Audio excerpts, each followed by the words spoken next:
everyone. How are you all? Hope you all are doing very good. Today, students, let's start the new chapter of class 4th, which is chapter number 13 about the solar system. So, students, we are going to discuss a very interesting topic today about the solar system. We know the sun, the planets, and all the heavenly objects which are moving around the sun, they all together form our solar system. Okay, the earth on which we live is also a part of the solar system only. Let's discuss about the chapter in a detailed manner. First of all, we have the concept of stars. See, when you look up at the sky in the night, you may see millions of stars twinkling in the sky. These stars shine day and night, but we do not see them during the day because the light coming from the sun to the earth is too much bright. So students जब आप night time पे sky पे देखोगे तो आपको millions of stars दिखते हैं जो कि ट्विंकल करते हैं इन द स्काई. सो ये star students day and night हर वक्त शाइन करते रहते हैं. बट हम इन स्टार्स की ट्विंकलिंग को डे टाइम पे नहीं देख पाते बिकॉज डे टाइम पे जो सन है वो बहुत ज्यादा ब्राइटली शाइन करता है एंड उसकी लाइट की वजह से बाकी सारी जो लाइट्स होती हैं वो डिम हो जाती है एट नाइट. अब नाइट टाइम पे जब सनसेट हो जाता है तो ये स्टार्स जो है जिनकी काफी डिम लाइट होती है ये हमें विजिबल होते हैं. Okay, stars are actually balls of hot gases emitting a lot of light and heat. Okay, तो स्टार्स क्या है एक्चुअल में बॉल्स हैं इसकी गैसेस की जो कि एक enormous amount of light and heat energy को produce करते हैं. Okay, countless stars are there in the sky. The sun is also a star. Sun भी क्या है अपने आप में एक star है and ये सबसे closest nearest star है to the earth. Next we are going to talk about planets. So planets क्या है? Planets are the largest objects in the solar system after the sun. Okay, sun के बाद जो सबसे largest object है हमारे solar system में that is the planets only. Planets जो है stars से छोटे होते हैं and it does not have its own light. Planet की अपनी खुद की लाइट नहीं होती है. ये स्टार की जो लाइट्स होती है उनकी वजह से शाइन करते हैं. The planets move around the sun in some fixed orbit. Each planet moves along its own orbit. Okay, जितने भी प्लैनेट्स हैं वो सन के अराउंड अपने एक fix orbital fix circular path में मूव करते हैं एंड उस फिक्स सर्कुलर पाथ को ऑर्बिट कहा जाता है.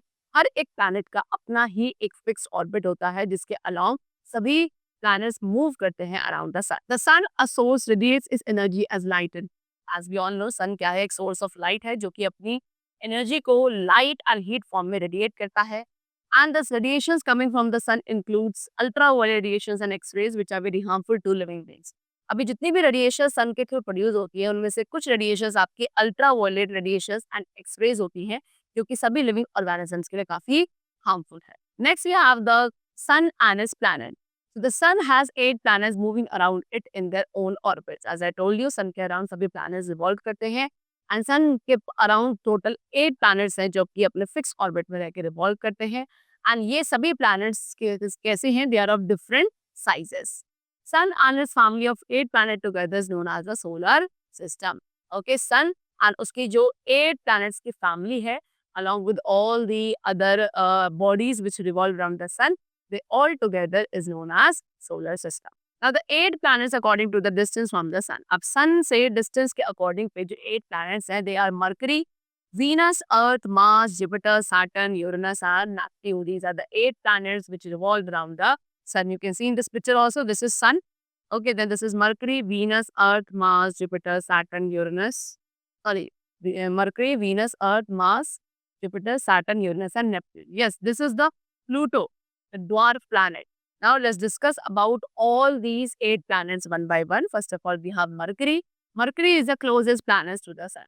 Mercury सबसे closest planet है sun के and ये sun के around अपनी एक revolution को complete करता है in every 88 earth day. It is very hot during the day. Mercury during the day time काफी hot होता है and night time पे काफी cold होता है and it moves faster. And Mercury जो है किसी भी other planets के comparison में काफी fastly move करता है. Mercury has no atmosphere. Mercury में कोई भी atmosphere present नहीं है and वहाँ का जो day temperature होता है वो about 427 degree Celsius का होता है. That is extremely hot. Next we have Venus. Venus आपका second planet है from the sun and ये sun के around revolve करता है once every 225 earth day. It is the brightest and hottest planet. ये काफी bright and hot planet है and इसको हम evening and morning star भी कहते हैं Venus को because it can be seen in the evening and morning because ये हमें visible होता है in the evening time and also in the morning time. Then next we have Earth, the third planet from the sun. Sun से जो तीसरा planet है वो है Earth and Earth एक अकेला ऐसा planet है which is known to have any quantity of water and oxygen to support life. अर्थ ही एक अकेला ऐसा प्लैनेट है जहाँ पे water and oxygen gas present है एंड ये दोनों ही चीजें लाइफ को सपोर्ट करने के लिए काफी रिक्वायर्ड होती है।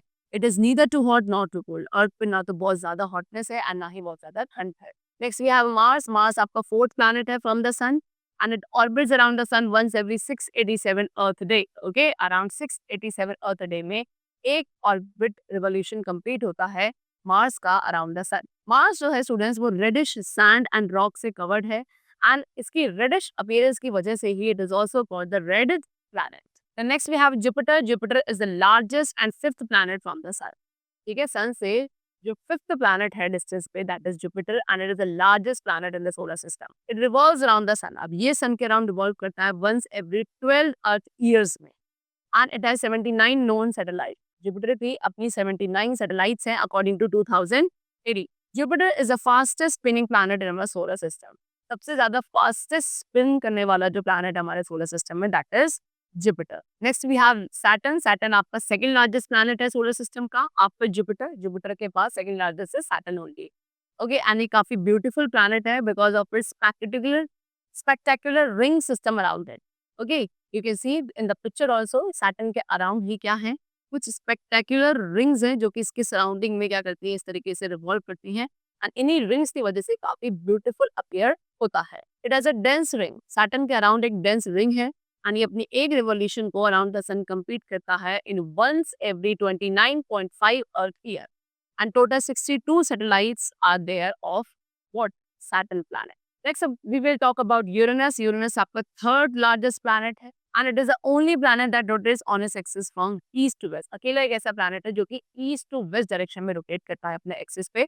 अदरवाइज बाकी सभी planets waste to east direction में रोटेट करते हैं on their axis. Uranus revolves around the sun once every 84 earth each. The last planet which we have is Neptune. Neptune आपका 8th प्लैनेट है of solar system and ये sun के around revolve करता है once every 165 अर्थ year में। इसके total 13 moons हैं and ये सबसे कोल्डेस्ट प्लैनेट है हमारे सोलर सिस्टम का। Now next we will talk about satellites. Satellites are heavenly body that revolves around the planet in a fixed orbit. Satellites क्या है? Satellites भी अब ऐसी heavenly bodies है जो कि planets के अराउंड रिवॉल्व करती हैं अपने फिक्स ऑर्बिट में। प्लैनेट सन के अराउंड रिवॉल्व करते थे एंड ये सैटेलाइट्स आपकी प्लैनेट्स के अराउंड रिवॉल्व करती हैं। ओके, सैटेलाइट्स जो है प्लैनेट से स्मॉल होते हैं in size and they do not have light of their own. Satellites की भी अपनी खुद की लाइट नहीं होती है। They shine because they reflect the sunlight which falls on them. Okay, ये जो सैटेलाइट्स हैं ये आपकी शाइन करती हैं किसकी वजह से? सन की लाइट की वजह से जो कि इनके ऊपर फॉल करती है। Very important which I told you in the last page also that is was about Pluto. As I told you Pluto को क्या कहा जाता है? ड्वार्फ प्लैनेट कहा जाता है। Now there is an interesting fact regarding Pluto that Pluto was earlier a planet of the solar system. पहले time पे प्लूटो हमारे सोलर सिस्टम का ही एक प्लैनेट कंसिडर किया जाता था बट अब इंटरनेशनल एस्ट्रोनॉमी यूनियन के द्वारा प्लूटो को ड्वार्फ प्लैनेट्स के ग्रुप में डाल दिया गया है। इसके अलावा 2 other dwarf planets are also there in the solar system, that is Ceres and Eris. Next we have to talk about the moon which is the only natural satellite of earth. So moon हमारे earth की only natural satellite है जो कि अर्थ के around revolve करती है एक definite path में जिसको मून का ऑर्बिट कहते हैं। अराउंड 27.3 डेज का टाइम पीरियड लिया जाता है by the moon to orbit the earth. Then moon is about 3 lakh. Moon का जो डिस्टेंस है from the earth that is 3,84,400 kilometre far away from the earth and its diameter is about 1/4 of the diameter of the earth. Okay, and जो moon का diameter है वो earth के diameter का 1/4 है। It does not have an atmosphere. Moon पे कोई atmosphere present नहीं है, ना ही वाटर प्रेजेंट है and therefore we can say that there is no light possible on the moon also. The moon has no light of its own, it reflects the sun's light and moon की भी अपनी खुद की light नहीं होती है, इस सन की लाइट रेस को ही रिफ्लेक्ट बैक करता है। Now next we will talk about artificial satellite. So artificial satellite is a spacecraft placed into an orbit around the planet. Artificial satellite एक क्या है? एक spacecraft है जिसको हम एक planet के अराउंड ऑर्बिट के अंदर प्लेस करते हैं। आर्टिफिशियल सैटेलाइट्स को स्टूडेंट्स मैन मेड सैटेलाइट भी कहा जाता है because these are made by the man, by the human beings, right. First Indian satellite, सबसे पहली इंडियन सैटेलाइट जो थी इसको लॉन्च किया गया था that was Aryabhata when in 1975। After that many artificial satellites, इसके बाद काफी सारी आर्टिफिशियल सैटेलाइट्स हैं जिनको इंडिया के थ्रू लॉन्च किया गया है। After that is Bhaskar, Rohini, INSAT 1A, INSAT 1B, INSAT 2A, INSAT 2B, INSET 3E. These are few of the names of the artificial satellites which have been launched by the India after the evolution of Aryabhat. Next, uses of artificial satellites. अब हम बात करते हैं artificial satellite के uses की. So number one, they help us to watch even live telecasts of various programs on TV from any part of the world. Okay, artificial satellites के through ही आप कई सारे जो programs होते हैं उनका live telecast देख पाते हैं on the TV from any part of the world. Then they help in weather monitoring. Weather को monitor किया जा सकता है by artificial satellites. Telecommunications में help करती हैं artificial satellites. And they also help in identifying minerals and water inside the earth. Earth के अंदर minerals and water को determine करने के लिए, identify करने के लिए are also the artificial satellites is used. Okay, so the chapter is completed over here. I hope it was very clear to you. Let's meet in the next class and then take care and thanks to everyone.